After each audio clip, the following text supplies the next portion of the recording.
Assalamualaikum warahmatullahi wabarakatuh. Perkenalkan, nama saya Muhammad Gamsyah. Di sini saya akan menjelaskan tentang sistem operasi dan metode dari instalasi sistem operasi. Yang pertama, sistem operasi. Sistem operasi adalah perangkat lunak sistem yang mengatur sumber daya dari perangkat keras atau hardware dan perangkat lunak atau software, serta sebagai juri atau daemon untuk program komputer. Tanpa sistem operasi, pengguna tidak dapat menjalankan program aplikasi pada komputer mereka, kecuali program booting. Di sini saya akan menjelaskan 5 contoh dari sistem operasi. Yang pertama ialah sistem operasi Microsoft Windows.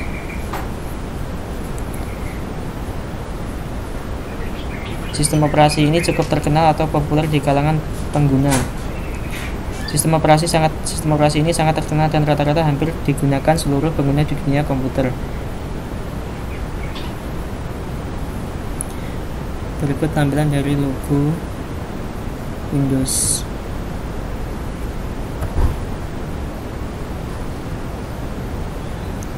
Ya, ini merupakan tampilan dari logo Windows 7. Namun sekarang sudah keluar versi terbaru dari Windows, yaitu Windows 10 dengan tampilan desktop seperti ini. Lanjut, yang kedua ialah sistem operasi Linux. Sistem operasi Linux ini sifatnya terbuka atau open source. Artinya jika Anda menggunakan sistem operasi ini, maka source kode pemrograman bisa dirubah dan dimodifikasi sesuai keinginan Anda. Jika Anda ingin memiliki sistem operasi yang cukup fleksibel, Linux merupakan pilihan yang tepat. Anda juga bisa mendapatkan Linux dengan gratis atau tanpa biaya apapun. Berikut tampilan dari logo Linux. Ini logo Linux berbentuk penguin. Dan di sini adalah tampilan dari logo desktop Linux Mint. Linux sendiri terbagi menjadi banyak distro. Di sini juga ada Linux Ubuntu, tampilan dari desktopnya. Lanjut, contoh yang ketiga yaitu sistem operasi MS-DOS. Sistem operasi ini cukup populer meskipun tidak sepopuler Windows. MS-DOS ini banyak digunakan pada tahun 1980-an. MS-DOS sendiri singkatan dari Disk Operating System. MS-DOS memakai interface command line dan cukup populer di zaman 1980-an, namun kini mudah terganti dengan sistem operasi lain yang lebih canggih.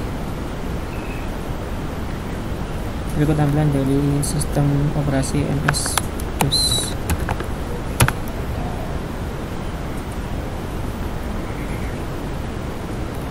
Ya, untuk MS-DOS sendiri untuk tampilannya berbentuk CLI dan cukup rumit untuk dijalankan. Lanjut, yaitu sistem operasi Unix. Sistem operasi Unix merupakan salah satu dari jenis sistem operasi yang sering dipakai, terutama pada komputer mini yang umumnya digunakan sebagai workstation atau server sebuah jaringan. Hal ini dikarenakan sistem operasi Unix memudahkan pemindahan kerja dari satu komputer ke komputer lain. Pekerjaan menjadi server lebih mudah jika menggunakan sistem operasi Unix. Berikut tampilan dari sistem operasi Unix.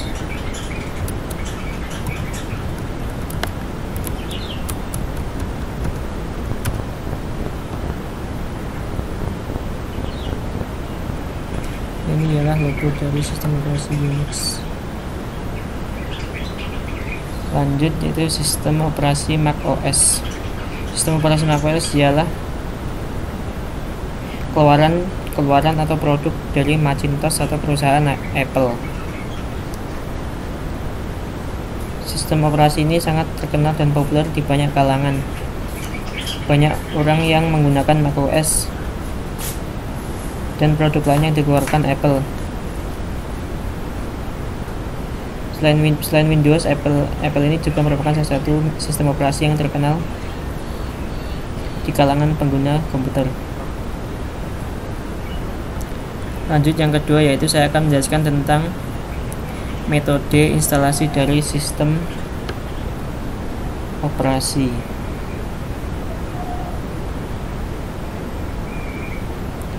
Yang pertama yaitu metode clean install. Untuk metode clean install sendiri ialah suatu metode di mana saat instalasi sistem operasi menghapus semua file data di hard disk, semua termasuk virus malware sesuai dengan namanya clean atau bersih. Metode clean install juga bisa disebut senjata pengawas untuk membersihkan komputer yang telah terinfeksi virus malware. Lalu yang kedua yaitu metode upgrade. Metode upgrade adalah memperbarui sistem operasi menjadi tingkatan yang lebih tinggi. Secara umum, dua cara melakukan upgrade sistem operasi, yaitu fresh upgrade dan package upgrade. Pada fresh upgrade maka semua file sistem operasi yang lama digantikan dengan sistem operasi baru, sedangkan package maka cukup package-nya saja yang diupgrade. Di sini saya tidak dapat menampilkan contohnya. Lalu yang selanjutnya, yang ketiga ialah metode multiboot. Metode multiboot adalah metode yang dipakai saat seseorang ingin mencoba sistem operasi yang lain tanpa menghilangkan sistem operasi yang sebelumnya. Metode ini sering digunakan untuk mengetahui apakah sistem operasi ini cocok dengan kita atau tidak sebelum penginstalan. Jika tidak, kita masih memiliki OS pertama. Kalau iya, kita bisa memakai keduanya atau uninstall yang pertama. Di sini dalam laptop saya juga menggunakan multiboot, yaitu yang pertama Windows dan yang kedua ialah Ubuntu GUI. Lalu yang keempat ialah metode virtualisasi. Metode virtualisasi ini merupakan metode yang sering digunakan untuk pembelajaran khususnya sistem operasi, karena metode virtual sistem operasi tidak akan terinstall di hard disk. Penggunaan metode virtual selain digunakan untuk pembelajaran juga dapat digunakan sebagai sarana tes apakah sistem operasi ini cocok untuk kita atau tidak sebelum penginstalan, hampir sama seperti metode multiboot. Untuk metode virtualisasi ini kalian bisa mencobanya menggunakan software VirtualBox maupun yang lainnya.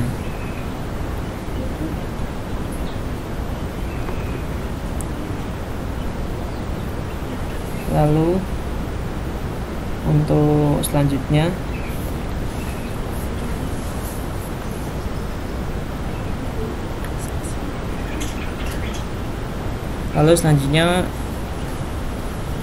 akan dilanjutkan oleh Andre Budi Setiawan dengan menjelaskan tentang mode instalasi dari sistem operasi.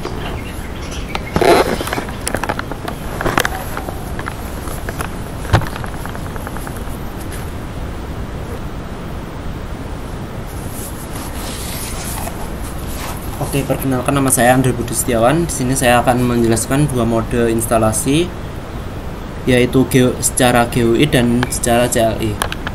Oke, untuk GUI adalah singkatan dari Graphical User Interface, adalah antarmuka pada sistem operasi atau komputer yang menggunakan menu grafis akan mempermudah para penggunanya untuk berinteraksi dengan komputer atau sistem operasi. Dengan di sini saya akan contohnya adalah ini. Saya menggunakan Windows 7. Ini adalah tampilan dari Windows 7 secara GUI. Kemudian untuk CLI. Untuk CLI adalah singkatan dari Command Line Interface, adalah antarmuka pada sistem operasi atau komputer yang menggunakan menu baris perintah atau teks atau ketikan dari keyboard untuk berinteraksi dengan sistem operasi atau komputer tersebut. Di sini saya menggunakan dari tampilan Ubuntu Server. Dan selanjutnya akan dijelaskan dari Nurvita.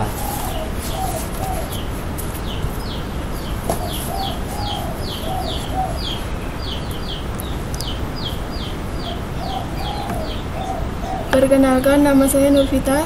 Di sini saya akan menjelaskan tentang partisi root dan partisi swap.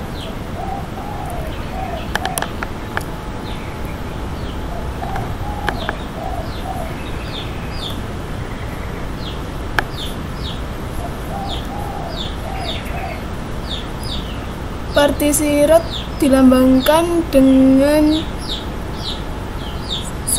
slash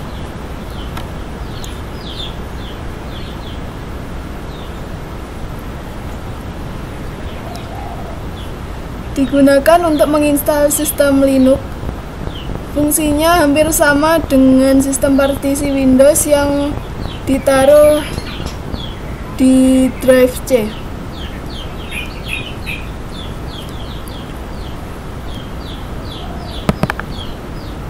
Ini adalah contoh dari partisi root. Nah, untuk partisi swap digunakan sebagai tambahan memori ketika sebuah sistem tidak bisa menjalankan suatu program. Biasanya partisi swap adalah 2 kali lipat dari RAM. Jadi misalnya RAM kita 1 GB, maka besar partisi swap menjadi 2 GB. Nah, ini adalah contoh dari partisi swap. Dan selanjutnya akan dijelaskan oleh Renita.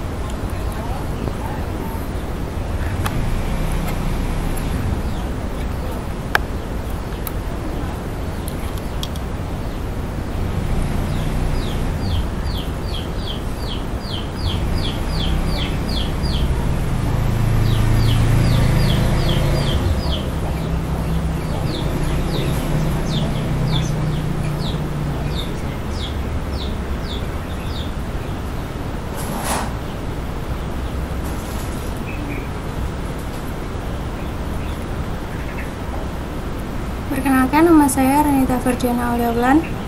Saya di sini akan menjelaskan artian dari user agreement.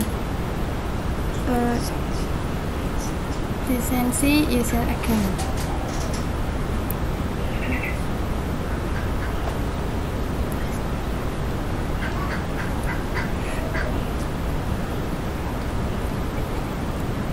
Lisensi agreement adalah perjanjian antara pembuat aplikasi dengan pengguna aplikasi tersebut atau user. Allah sering juga disebut software license yang menyatakan bahwa pengguna boleh menggunakan perangkat lunak ini dengan syarat yang telah disetujui saat melakukan proses instalasi software.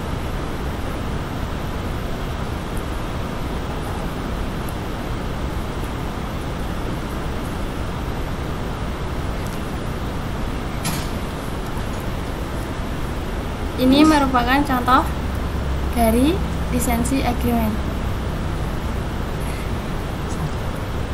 Selanjutnya akan dijelaskan oleh Andri Budi Setia.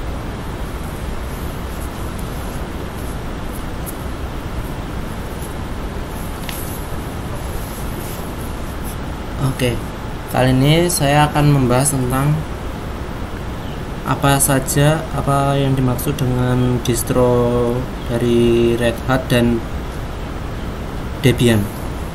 Oke, untuk distro Red Hat ini adalah tampilannya. Kemudian Red Hat ini merupakan salah satu distro Linux yang dikembangkan oleh salah satu perusahaan bernama Red Hat Inc. dan seringkali juga disebut Red Hat Linux. Namun pada tahun 2003 diganti menjadi Red Hat Enterprise Linux. Kemudian untuk Debian seperti ini lambangnya. Debian merupakan proses penamaan dari salah satu distro Linux yang bisa dibilang cukup unik. Sang pencetus pertama kali yakni Ian Murdoch memberi nama Debian karena merupakan kombinasi dari namanya dan mantan kekasihnya. Salah satu alasan mengapa Debian ini termasuk distro Linux yang paling banyak digunakan adalah karena security-nya yang bagus.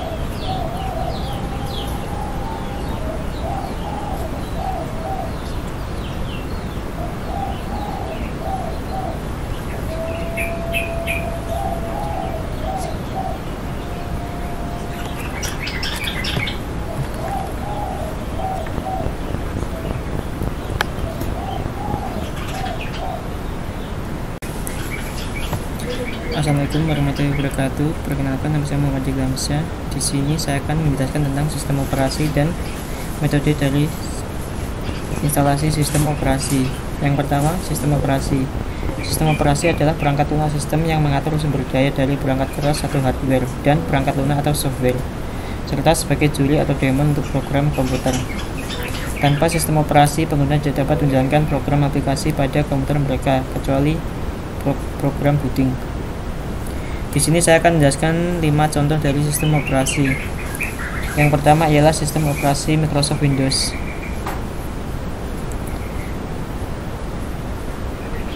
Sistem operasi ini cukup terkenal atau populer di kalangan pengguna. Sistem operasi ini sangat terkenal dan rata-rata hampir digunakan seluruh pengguna di dunia komputer. Berikut tampilan dari logo Windows.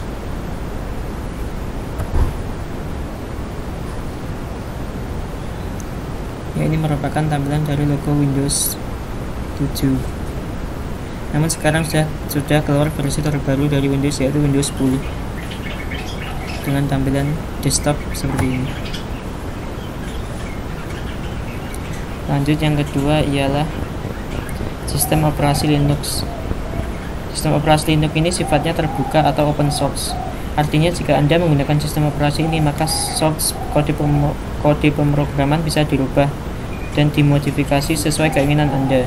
Jika Anda ingin memiliki sistem operasi yang cukup fleksibel, Linux merupakan pilihan yang tepat. Anda juga bisa mendapatkan Linux dengan gratis atau tanpa biaya apapun. Berikut tampilan dari logo Linux. Logo Linux berbentuk penguin. Dan di sini ialah tampilan dari logo desktop Linux Mint. Linux sendiri terbagi menjadi banyak distro. Di sini juga ada Linux Ubuntu, tampilan dari desktopnya. Lanjut, contoh yang ketiga yaitu sistem operasi MS-DOS. Sistem operasi ini cukup populer meskipun tidak sepopuler Windows. MS-DOS ini banyak digunakan pada tahun 1980-an. MS-DOS sendiri singkatan dari Disk Operating System. MS-DOS memakai interface command line dan cukup populer di zaman 1980-an, namun kini mudah terganti dengan sistem operasi lain yang lebih canggih. Berikut tampilan dari sistem operasi MS-DOS.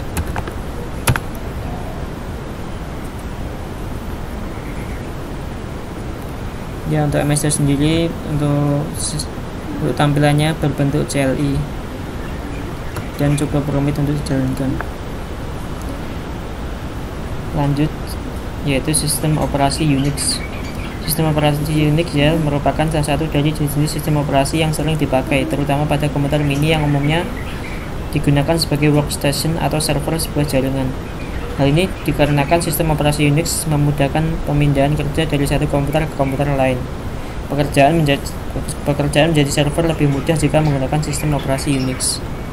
Berikut tampilan dari sistem operasi Unix.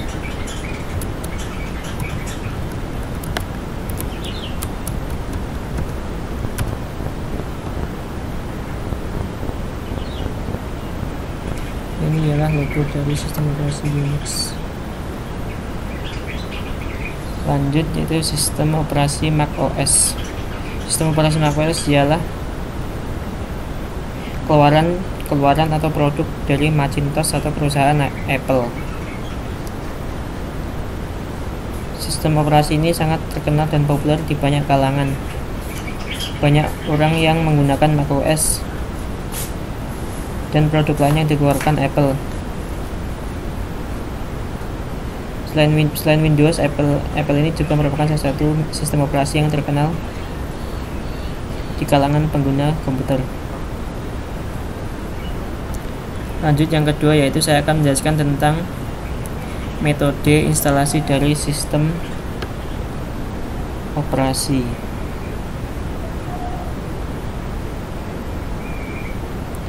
Yang pertama yaitu metode clean install. untuk metode clean install sendiri ialah suatu metode di mana saat instalasi sistem operasi menghapus semua file data di hard disk semua termasuk virus malware sesuai dengan namanya clean atau bersih. Metode clean install juga bisa disebut senjata pengawas untuk membersihkan komputer yang telah terinfeksi virus malware. Lalu yang kedua yaitu metode upgrade. Metode upgrade adalah memperbarui sistem operasi menjadi tingkatan yang lebih tinggi. Secara umum, dua cara melakukan upgrade sistem operasi yaitu fresh upgrade dan package upgrade. Pada fresh upgrade maka semua file sistem operasi yang lama digantikan dengan sistem operasi baru, sedangkan package maka cukup package-nya saja yang diupgrade. Di sini saya tidak dapat menampilkan contohnya. Lalu yang selanjutnya yang ketiga ialah metode multiboot. Metode multiboot adalah metode yang dipakai saat seseorang ingin mencoba sistem operasi yang lain tanpa menghilangkan sistem operasi yang sebelumnya. Metode ini sering digunakan untuk mengetahui apakah sistem operasi ini cocok dengan kita atau tidak sebelum menginstalan. Jika tidak, kita masih memiliki OS pertama. Kalau iya, kita bisa memakai keduanya atau uninstall yang pertama. Di sini dalam laptop saya juga menggunakan multiboot, yaitu yang pertama Windows dan yang kedua ialah Ubuntu GUI. Lalu yang keempat ialah metode virtualisasi. Metode virtualisasi ini merupakan metode yang sering digunakan untuk pembelajaran khususnya sistem operasi, karena metode virtual sistem operasi tidak akan terinstall di hard disk. Penggunaan metode virtual selain digunakan untuk pembelajaran juga dapat digunakan sebagai sarana tes apakah sistem operasi ini cocok untuk kita atau tidak sebelum penginstalan, hampir sama seperti metode multiboot. Untuk metode virtualisasi ini kalian bisa mencobanya menggunakan software VirtualBox maupun yang lainnya.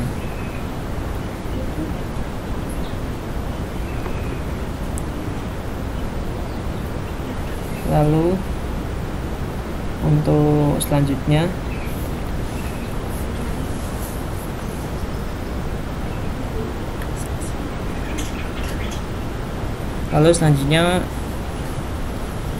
akan dilanjutkan oleh Andri Budi Setiawan dengan menjelaskan tentang mode instalasi dari sistem operasi.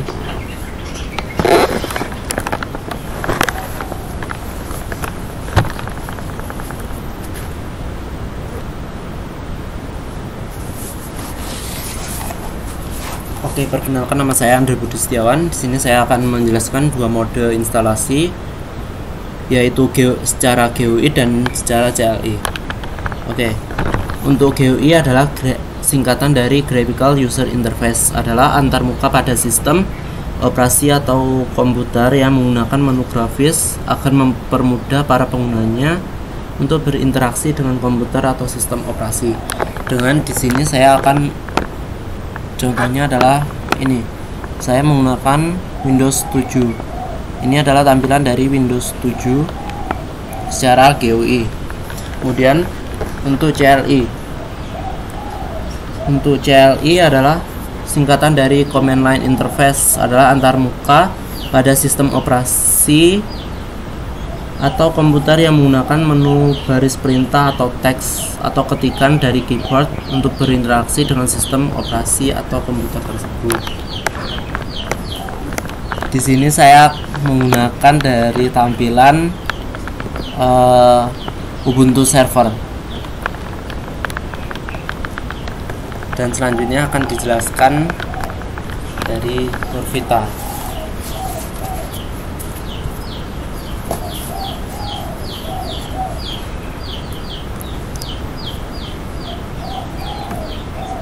Perkenalkan, nama saya Nurvita. Di sini saya akan menjelaskan tentang partisi root dan partisi swap.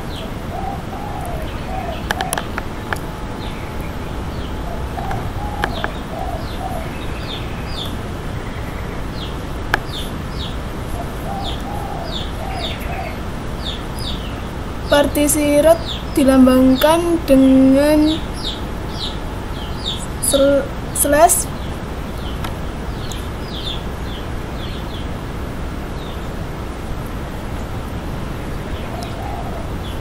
digunakan untuk menginstal sistem Linux. Fungsinya hampir sama dengan sistem partisi Windows yang ditaruh di drive C.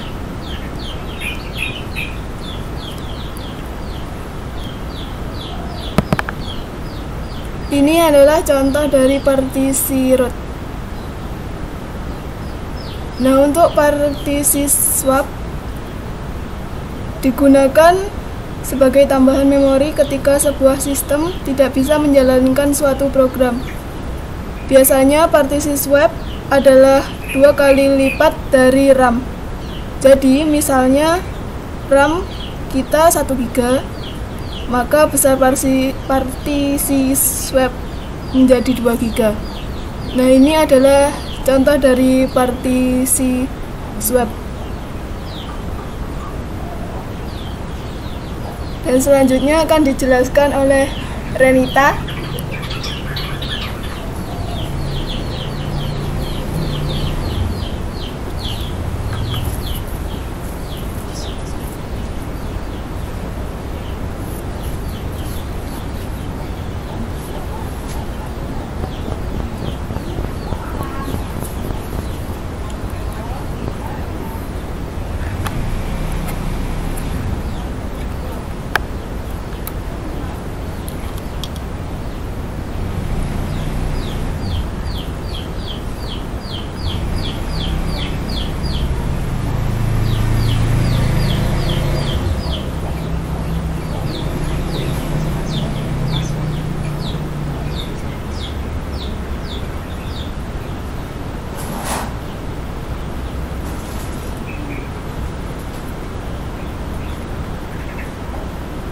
Perkenalkan, nama saya Renita Ferdiana Auliaulan.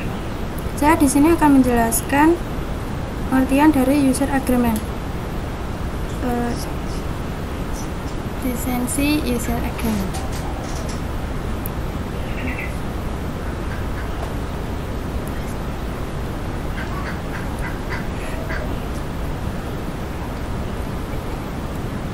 Lisensi agreement adalah perjanjian antara pembuat aplikasi dengan pengguna aplikasi tersebut atau user. Allah sering juga disebut software license yang menyatakan bahwa pengguna boleh menggunakan perangkat lunak ini dengan syarat yang telah disetujui saat melakukan proses instalasi software.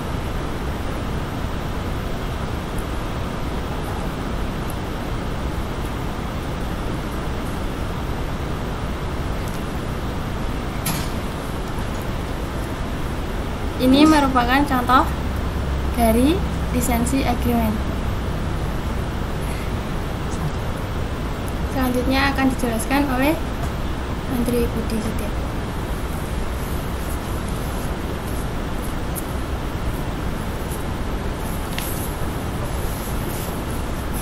Oke, kali ini saya akan membahas tentang apa yang dimaksud dengan distro dari Red Hat dan Debian.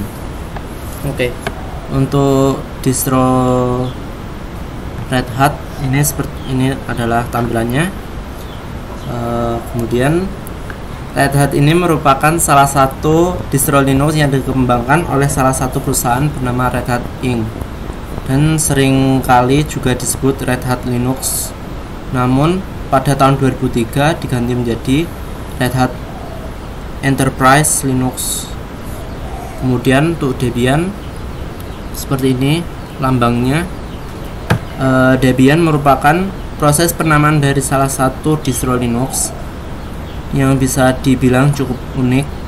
Sang pencetus pertama kali yakni Ian Murdoch memberi nama Debian karena merupakan kombinasi dari namanya dan mantan kekasihnya. Salah satu alasan mengapa Debian ini termasuk distro Linux yang paling banyak digunakan adalah karena security-nya yang bagus.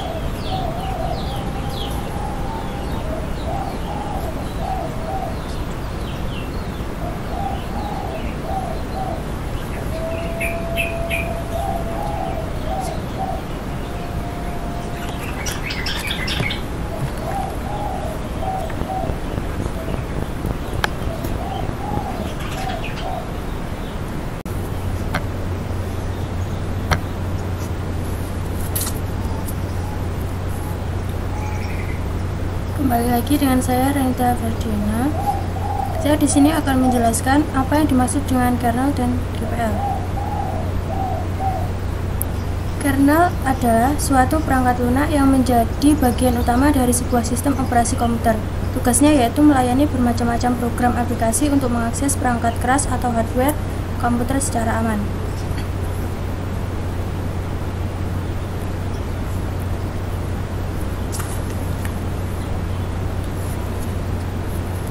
Di sini merupakan gambar kernel yang berada pada lapisan pertama. Yang kedua, GNU General Public License atau GNU GPL atau GPL adalah lisensi perangkat lunak bebas yang paling banyak digunakan, yang menjamin pengguna akhir baik individu, organisasi ataupun perusahaan kebebasan untuk menggunakan, mempelajari, berbagi atau menyalin dan memodifikasi perangkat lunak. Ini adalah contoh logo GNU. Selanjutnya akan dilanjutkan oleh Sri Wahyuni.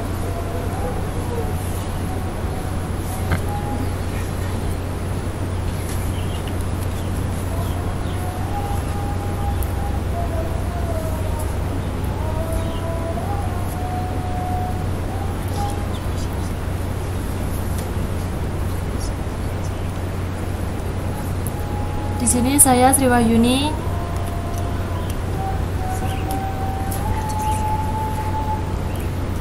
akan menjelaskan tentang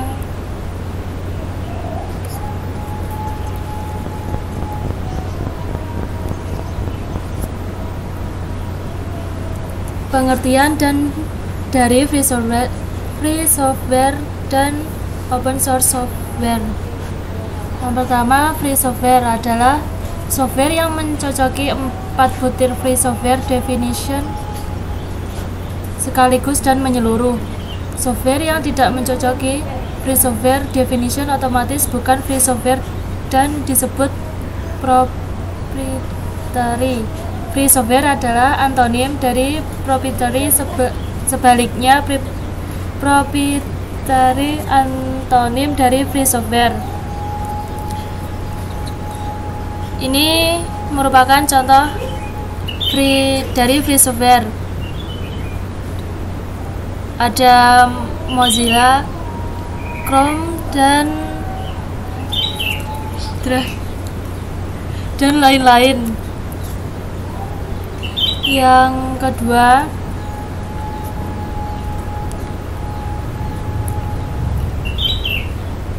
kedua ada open source software.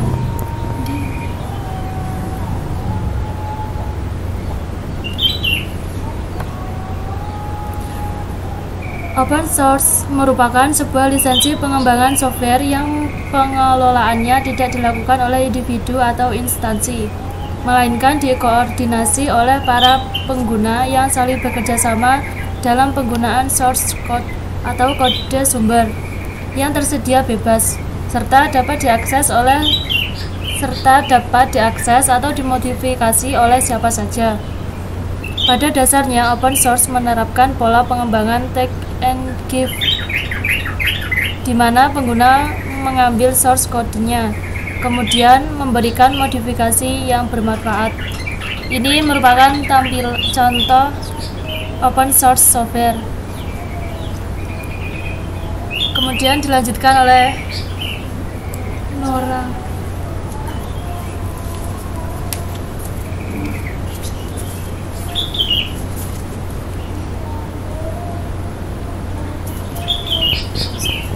Di sini saya Nora Indonesia akan menjelaskan tentang sel. Sel adalah program yang menghubungkan user dengan sistem operasi, dalam hal ini kernel atau inti sistem operasi. Umumnya shell menyediakan ROM sebagai user interface, tempat di mana user menginputkan perintah-perintah yang diinginkan, baik berupa perintah internal shell atau internal command, ataupun perintah eksekusi suatu file program atau external command. Selain itu, shell memungkinkan user menyusun sekumpulan perintah pada sebuah atau beberapa file untuk dieksekusi sebagai program.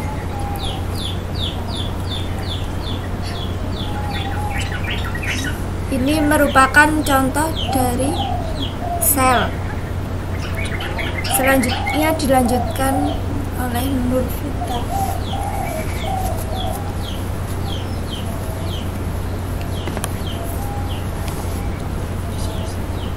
Di sini saya Nurvita Sari akan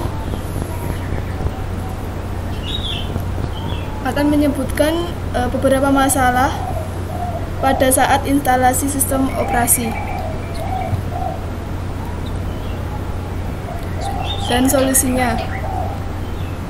Pertama, proses instalasi ulang sistem operasi terkadang terasa sangat lamban. Bagaimana hal tersebut dapat terjadi?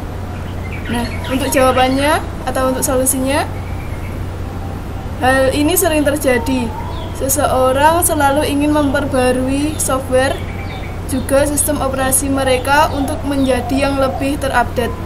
Namun, seseorang terkadang lupa untuk mengetahui dan memahami spesifikasi dari laptop atau PC yang dimilikinya.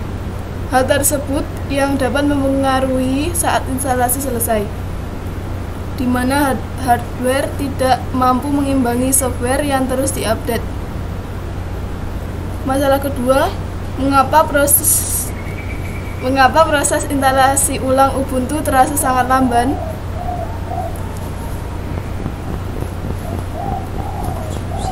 Solusinya karena hal tersebut bisa terjadi bila tidak mengaktifkan pilihan untuk download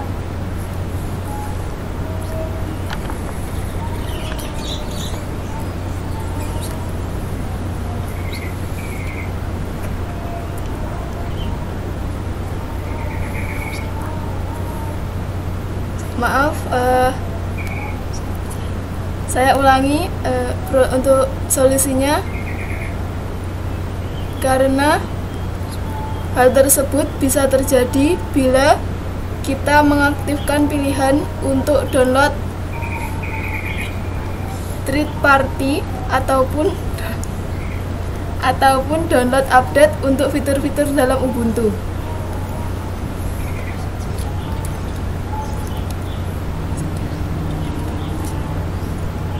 Sekian video dari kami.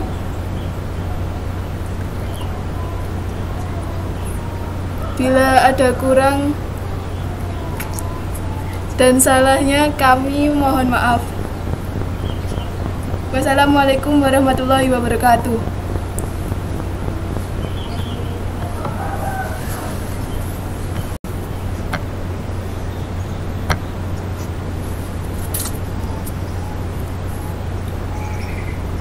Kembali lagi dengan saya Renita Ferdiana.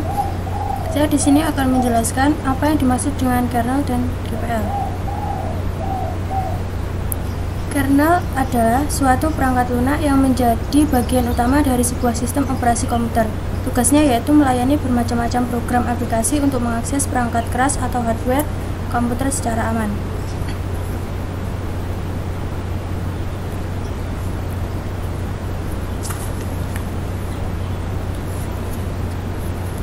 Di sini merupakan gambar kernel yang berada pada lapisan pertama. Yang kedua, GNU General Public License atau GNU GPL atau GPL adalah lisensi perangkat lunak bebas yang paling banyak digunakan, yang menjamin pengguna akhir baik individu, organisasi ataupun perusahaan kebebasan untuk menggunakan, mempelajari, berbagi atau menyalin dan memodifikasi perangkat lunak. Ini adalah contoh logo GNU. Selanjutnya akan dilanjutkan oleh Sri Wahyuni.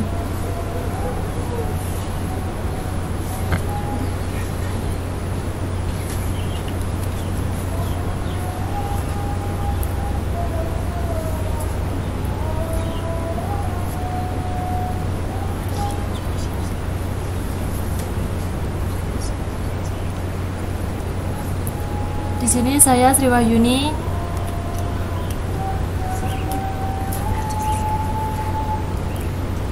akan menjelaskan tentang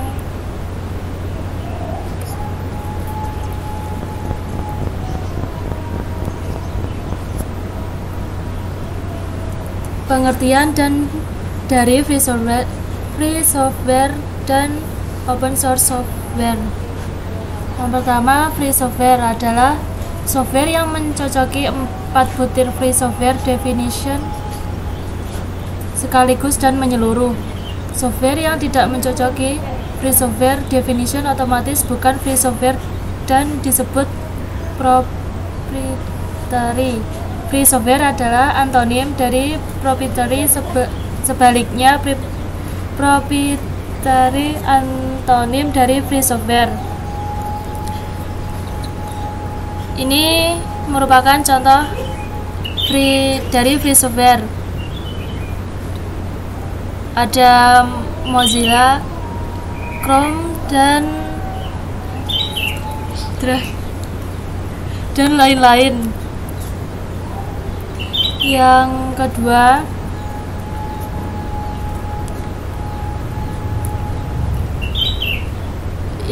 ada open source software.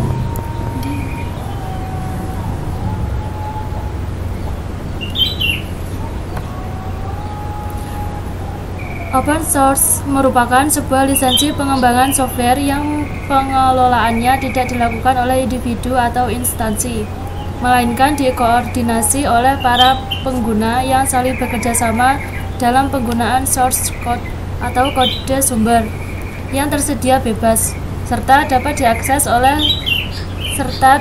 diakses atau dimodifikasi oleh siapa saja. Pada dasarnya, open source menerapkan pola pengembangan take and give, di mana pengguna mengambil source code-nya, kemudian memberikan modifikasi yang bermanfaat. Ini merupakan contoh open source software. Kemudian dilanjutkan oleh Nora.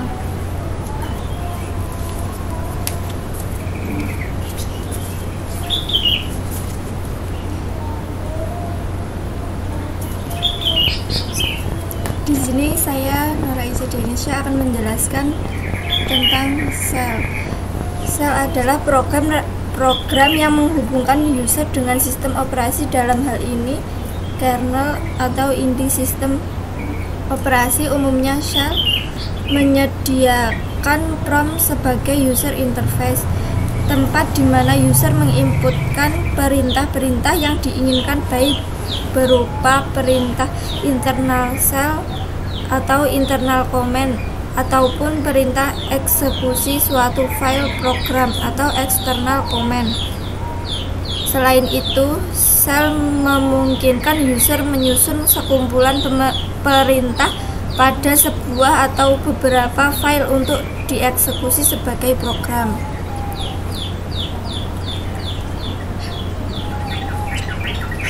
Ini merupakan contoh dari sel. Selanjutnya dilanjutkan oleh Nurvita.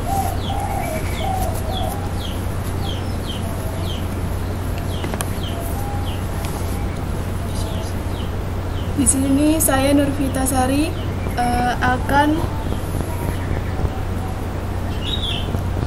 akan menyebutkan beberapa masalah pada saat instalasi sistem operasi dan solusinya. Pertama, proses instalasi ulang sistem operasi terkadang terasa sangat lamban. Bagaimana hal tersebut dapat terjadi? Nah, untuk jawabannya atau untuk solusinya, hal ini sering terjadi. Seseorang selalu ingin memperbarui software juga sistem operasi mereka untuk menjadi yang lebih terupdate. Namun, seseorang terkadang lupa untuk mengetahui dan memahami spesifikasi dari laptop atau PC yang dimilikinya. Hal tersebut yang dapat mempengaruhi saat instalasi selesai. di mana hardware tidak mampu mengimbangi software yang terus diupdate. Masalah kedua, mengapa proses instalasi ulang Ubuntu terasa sangat lamban?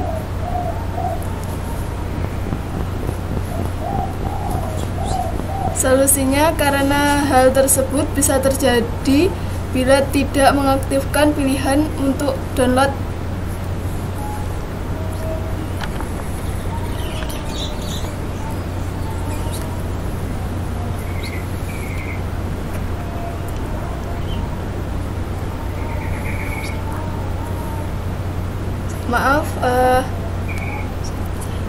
saya ulangi untuk solusinya.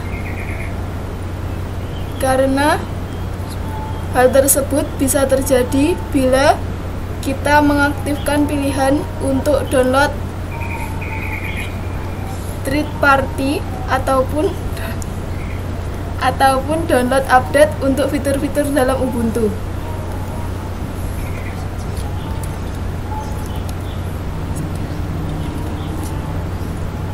Sekian video dari kami.